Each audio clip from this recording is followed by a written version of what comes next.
Birinci tapşırıq. Konturlu şərti işarələri seçin. 1. Çaydır. Əlbəttə xətti şərti işarələrə aiddir. 2. Körpüdür. Bu da miqyassız şərti işarələrə aiddir. 3. Elektrik xəttidir. Bu da xətti şərti işarələrə aiddir. 5. Yarğandır. Miqyassız şərti işarələrə aiddir. 7. Yel dəyirmanıdır və ya külək dəyirmanı necə başa düşürsünüz və ya mayak da qeyd edə bilərik. Bütün hallarda miqyassız şərti işarələrə aiddir. 4-də məktəb təsviridir, o da miqyassız şərti işarələrə aiddir. Cavabınız 6, 8, 9 E bəndi idi.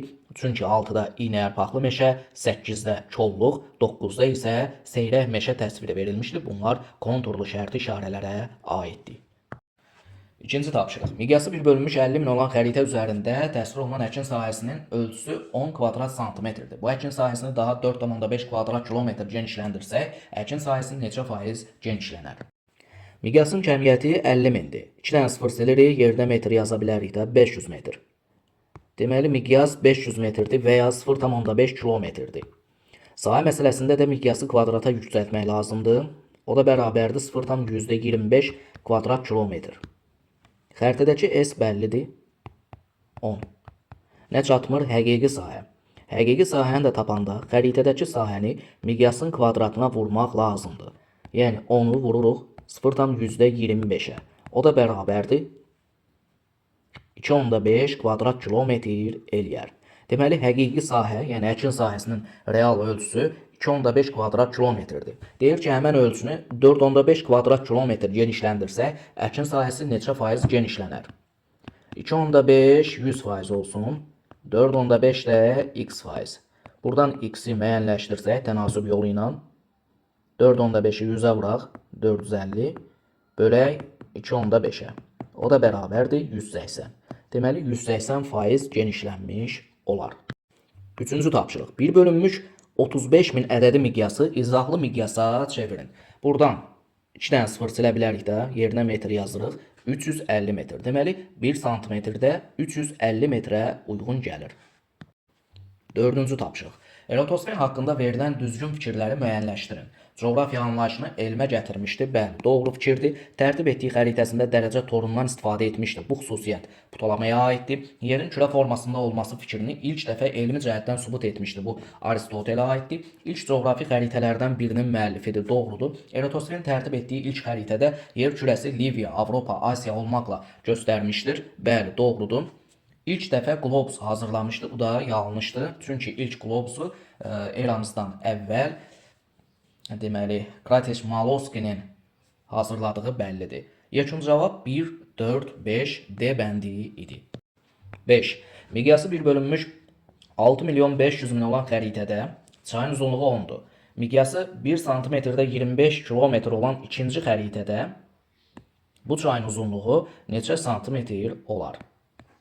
Birinci xəritənin miqyasına və xəritədəki uzunluğa görə çayın həqiqi ölçüsünü müəyyənləşdirə bilərik. Həqiqi uzunluğu tapanda nə edirik? Miqyası vururuq xəritədəki uzunluğa. Yəni, buradan 5 sıfır silərək yerinə kilometr yazırıq. 65 kilometri vururuq 10-a. O da bərabərdir 650 kilometr eləyər. Bizdən soruşulur ki, çayın bu uzunluğu digər xəritədə nə qədərdir? Digər xəritədə, yəni ikinci xəritədəki uzunluğu tapmaq üçün əlbəttə həqiqi uzunluğu, yəni 650-ni bölməliyik ikinci xəritənin miqyasının kəmiyyətinə, yəni 25-ə.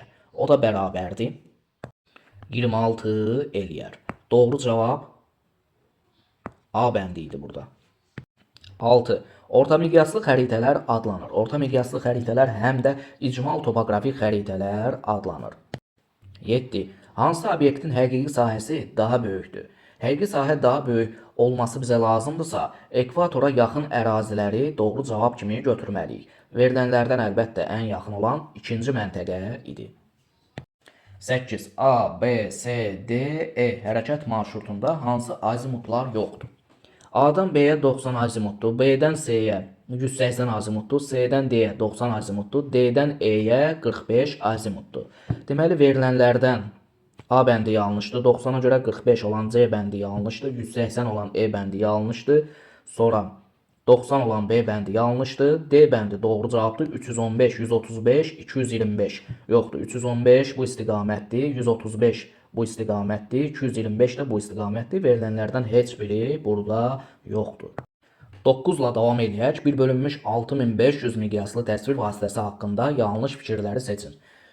6500-dür, yəni 10.000-dən aşağıdır. Deməli bizim təsvir plandır. Havadan və yerüstü ola bilir, bəli. Bu aiddir, doğrudur. Təriflər çoxdur, planda tərif olmur. Kiçik miqyaslıdır, xeyr, böyük miqyaslıdır. Elə yanlış olan B bəndi idi. Şərti işarələr olur, bəli. Kiçik ərazilərə uyğundur, bəli. Məhəllə ərazilərə. Topoqrafik plan deyil. Bəli, deyil də. Topoqrafik plan 1 bölünmüş 2000 miqyaslı təsvir vasitəsidir. Yanlış olan B bəndi idi, qalanlar doğrudur. 10-cu tapşırıq. Verilmiş xətti miqyas haqqında doğrudur.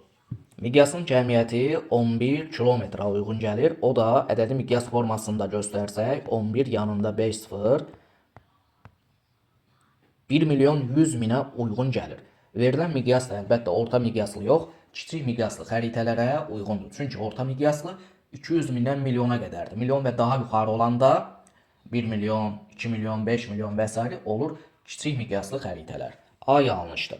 1 santimetrdə 44 yox, 11 kilometrə uyğundur. B yanlışdır. Xəritə üzərində 10 santimetr məsafə yer üzərində 110 kilometrə uyğundur. Bəli, elə doğru olan budur. Xəritədəki məsafəni 10-u xəritənin miqyasına 11-ə vursaq, yer üzərindəki həqiqi ölçü 110 kilometr eləyər. D bəndi də yanlışdır. 1 bölünmüş 110 min ədədi miqyasına uyğundur verib. Xeyr, 1 milyon 100 minə uyğundur. Topoqrafik xəritələrə uyğun miqyaslı, bu da yanlışdır. Çünki bizim miqyas milyon və daha yuxarıdır. Kiçik miqyaslı xəritələrə onlar da icmal xəritələr hesab olunur. 12. İl ərzində günəşin üfüqdə görünən vəziyyətinin aid olduğu coğrafi enlik hansıdır? Əlbəttə, verilən sxemdən bəlli olur ki, günəşin ən maksimal bucağı 23 sentyabr və 21 mart tarixlərinə təsadüf eləyibdir və günəş şərqdə çıxıb, qərbdə batıbdır. Verilən günəşin üfüqdə görünən vəziyyəti ekvator üçün səciyyəvi idi. 13. Xəritə üzərində olan məsafə 10,5-dir. Yer səthində bu məsafə 4725 kilometrdir. Xəritənin miqyasını tapmalıyıq.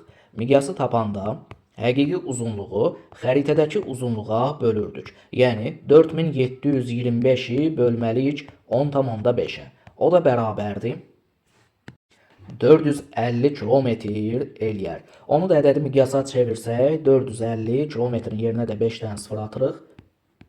Cavabınız bu qaydada D bəndinə uyğun gəlir. 14. Paletka üzərində işarələnmiş ərazi miqyası 1 bölünmüş 2 milyon 500 min olan xəritə üzərindədirsə, həqiqi sahəni hesablayın. Miqyas bəllidir, bəli. 5 dənə sıfır silək, 25 kilometrdir. Miqyasın kvadratı da 25-in kvadratı 625 kvadrat kilometrdir. Həqiqi sahəni tapmalıyıq. Həqiqi sahəni də tapanda nə edirik? Miqyasın kvadratını vururuq xəritədəki sahəyə. Düzdür, miqyasın kvadratı var 625. Vururuq xəritədəki sahəyə, onu da paletkadan biz müəyyənləşdirə bilərik. Burada 2 dənə tam dama var. 1, 2 tam dama. 2 dənə tamdır.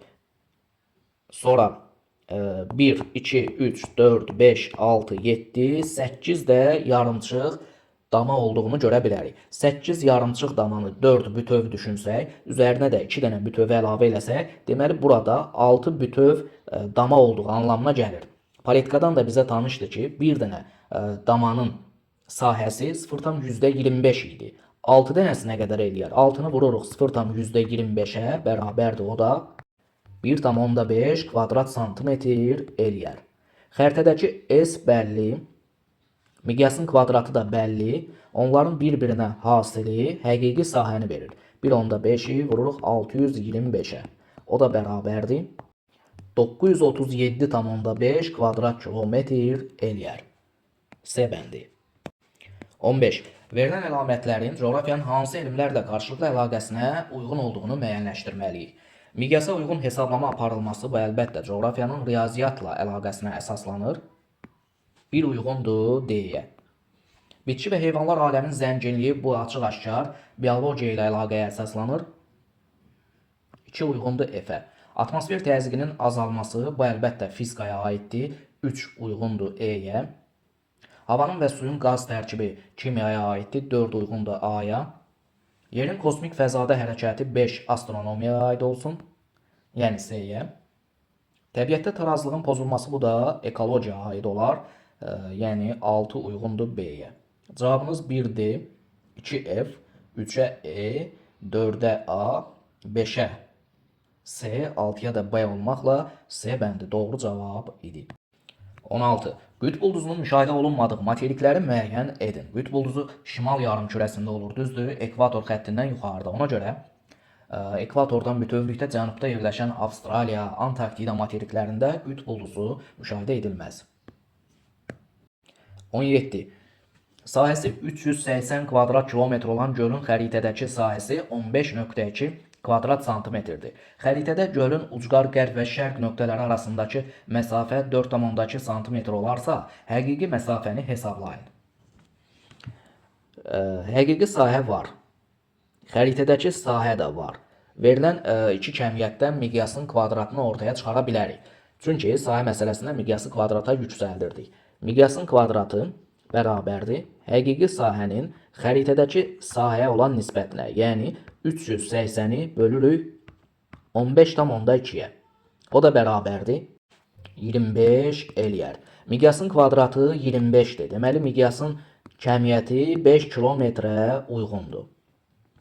Xəritədəki uzunluq 4,2-dir. Bizə həqiqi uzunluq, həqiqi məsafə lazımdır. Həqiqi məsafəni də tapanda nə edirdik?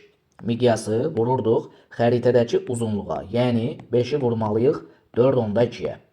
O da bərabərdir 21 kilometr eləyər. Doğru cavab D bəndi idi. 18. Uyğunluğu müəyyən edin. Afrika qitəsini öyrənib, əlbəttə verilənlərdən Henry Stanley, yəni 5 uyğundur A-ya. Amerika qitəsini kəşf edən Christopher Columbdur, 1 uyğundur B-yə. Ant dağlarını öyrənən Alexander Humboldt idi, 3 uyğundur C-yə. Yeni dünya onun adına adlandırıldı, bu əlbəttə Amerigo Vespucci, yəni 4 uyğundur D-yə. İlk dünya səyahəti etmişdi, bu da Fernand Magellana aiddir, 2 uyğundur E-yə. Yekun cavab 1-ə B, 2-yə E, 3-ə C, 4-ə D, 5-ə də A olmaqla D bəndi idi. 19. Uyğunluğu müəyyən edin. İri miqyaslı xəritələr, orta miqyaslı xəritələr, kiçik miqyaslı xəritələr. İri miqyaslı xəritələr əlbəttə 10.000-dən 200.000-ə qədər olanlardır. Deməli, C uyğundur 1-ə. Orta miqyaslı xəritələr 200.000-dən 1 milyona qədər olanlardır. Deməli, A və D uyğundur 2-yə. Kiçik miqyaslı xəritələr də milyon və daha yuxarı miqyasa sahib olanlardır. Deməli, E uyğundur 3-ə. Niyə? Çünki 1/3 milyon göstərilib. 20. Eyler-Venn diaqramını tamamlayan bəndi müəyyən edin. Kalmuk və Magellan dünya səyahəti etmişlər. Böyük coğrafi kəşflər dövrünün səyyahlarıdır. Bəli, böyük coğrafi kəşflər dövrünün səyyahıdır hər ikisi. B uyğundur ortaq xüsusiyyətə. 21. Cədvəldə verilmiş fikirlərin düzgün ardıcıllığını doğru, yanlış olaraq müəyyənləşdirməliyik. İqlimşünaslıq fiziki coğrafiyanın ənənəvi sahəsidir. Bəli, doğrudur. Siyasi coğrafiya iqtisadi coğrafiyanın yeni sahəsidir. Doğrudur. Əhali coğrafiyası iqtisadi coğrafiyanın ənənəvi sahəsidir. Bəli, bu da doğrudur. Rekreasiya coğrafiyası fiziki coğrafiyanın yeni sahəsidir. Xeyr, iqtisadinin yenisidir. Bu yanlışdır. Deməli, belə cavab 3 doğru, 1 yanlış olmaqla E bəndinə uyğun gəlir. 22. Səhv ifadəni müəyyən edin. Müəllim planında miqyas göstərilir, şərti işarələr verilir, mütləq hündürlük verilir, müəyyən etmək olar da. Yerin əyriliyi nəzərə alınır. Xeyr, yanlış olan elə D-dir, çünki yerin əyriliyi nəzərə alınmır. Üfüqün cəhətlərini təyin etmək olur, oxlara əsasən, bəli, bu da doğrudur. 23. Uyğunluğu müəyyən edin. Konturlu şərti işarələr, miqyassız şərti işarələr, xətti şərti işarələr. Meşə, abidə, suvarma kanalı, deməli, bunlar heç birinə aid deyil, çünki hərəsindən biri verilibdir. Meşə, konturlu, abidə, miqyaslı, suvarma kanalı da xətti şərti işarələrə aiddir. Meyvə bağı, çay plantasiyaları və göl.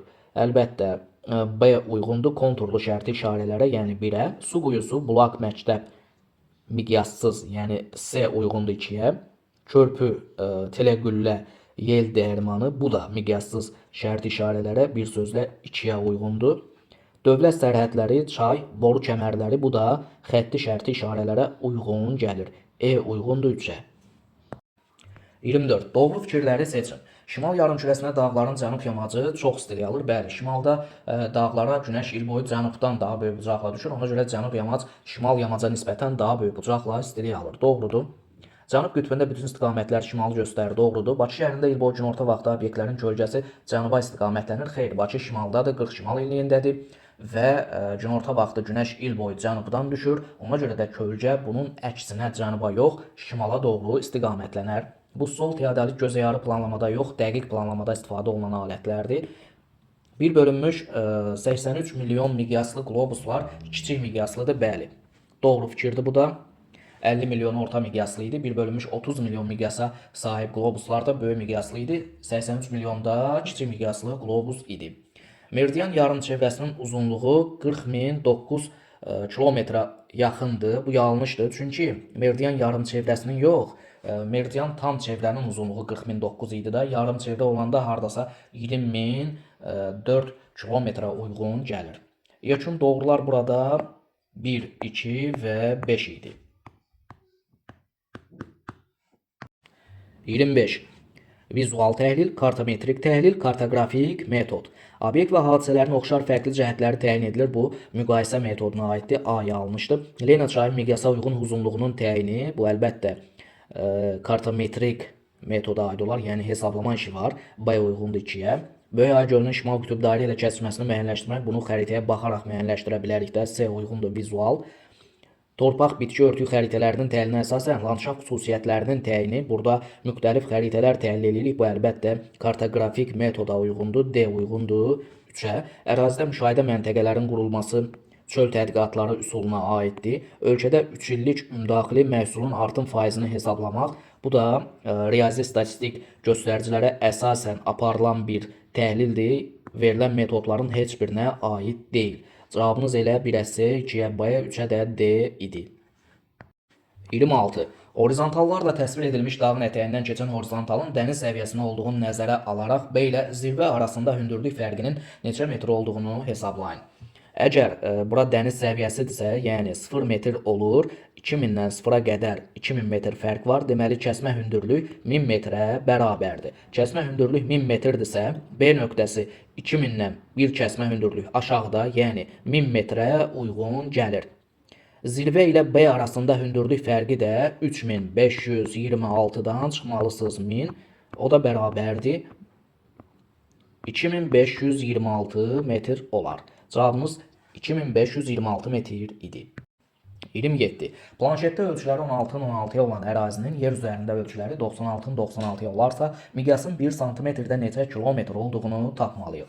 Təbii ki, burada 96-nı sadəcə 16-ya bölürsünüz, o da bərabərdir 6 kilometr eləyər. Deməli, miqyas 1 cm-də 6 kilometrə uyğun idi. Situasiya sualları ilə davam edək. Miqyası 1/1000 10.000-dən böyük olan kartoqrafik təsvir plan adlanır. Planda meridian və paralellər verilməsə də, şərti işarələr, nisbi və mütləq hündürlük, istiqamətlərin təyini və s. mümkündür. Verilən təsvirə əsasən ərazi haqqında bir çox xüsusiyyətləri müəyyənləşdirmək olar. Kəsmə hündürlük 30 metrdir. Baxaq 28-ə. Verilən təsvirdə rast gəlinən coğrafi obyektləri şərti işarələrin qruplarına uyğun olaraq cədvəldə qeyd edin. Konturlu şərti işarələrə qarışıq meşə, bataqlıq, meyvə bağı, üzümlük, iynəyarpaqlı meşə, qırılmış meşə, kolluq və s. qeyd eləyə bilərdiniz. Xətti şərti işarələrə çay qeyd eləmək olardı. Miqyassız şərti işarələrə bulaq, yel dəyirmanı və bir də yarğan işarəsini də görə bilirsinizsə, bu təsvir yarğandır, qeyd eləyə bilərdiniz. 29. Çayın uzunluğunu kilometrlə hesablayın. Burada fikir versəniz, təsvir üzərində miqyas verilibdir. 1/7500-dür, yəni 75 metrə uyğun gəlir. 2-dən 0 silirsiniz, yerinə metr yazırsınız. Miqyasın cəmiyyəti 75 metrdir. Çayın uzunluğu da 4-dür. 4-ə vuranda həqiqi uzunluq 300 metr eləyər. 300 metrimiz də bərabərdir 0,3 kilometr. Bizdən cavabı kilometrlə istədiyi üçün 29-da cavabımız 0,3 idi. Və sonuncu 30-cu tapşırıq uyğun olaraq A və B nöqtələrinin mütləq hündürlüyünü tapın. Situasiyada kəsmə hündürlük 30 metr olduğu bəllidir. B nöqtəsi 260-dan 2 kəsmə hündürlük yuxarıdadır, yəni 60 metr yuxarıdadır. Başqa sözlə B 320 metrə bərabərdir. A nöqtəsi isə 260 olan horizontaldan bir qədər çayın sahilinə doğru düşək. Deməli 1, 2, 3 kəsmə hündürlüyü aşağıda, yəni 90 metr aşağıda, 260-dan 90 çıxanda bura olur 170 metr. Çayın sağ və solunda olan horizontallar bir-birinə bərabərdir. Burada 170-dir. A'ya doğru yenidən hündürlük artır. Fikir verin belgi ştrixlərin istiqamətinə. 170. Burada A nöqtəsi olan yerdə əlbəttə 200 metr olar. Yekun cavabınız A nöqtəsi 200 metr, B nöqtəsi 320 metr idi.